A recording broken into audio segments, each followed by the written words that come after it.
Kompozitor i pevač Miša Marković preminuo je pre 2 dana u 71. godini života.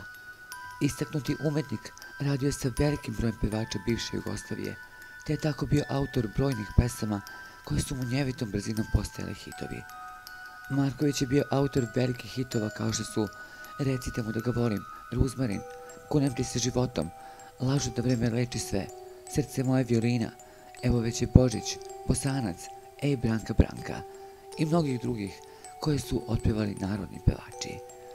Sarađivao je sa najznačajnijim imenima na muzičkoj sceni bivše Jugoslavije, kao što su Lepa Brena, Miroslav Ilić, Toma Zdravković, Bisera Beletalnić, Merima Njegomir, Hanka Paldum, Vera Ivković, Lepa Lukić, Zoran Kalezić i mnogi drugi. Muzičku karijeru započeo je kao pevač 1972. godine, kada se pojavio na omladinskom festivalu u Subotici. U periodu između 1971.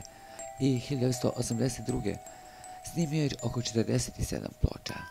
Sarađivao je sa najpoznatijim kompozitorima tog vremena.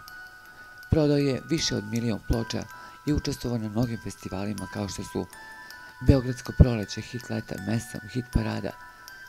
Pesme koje je pevao bile su u vrhu svih top lista tadašnje Jugoslavije.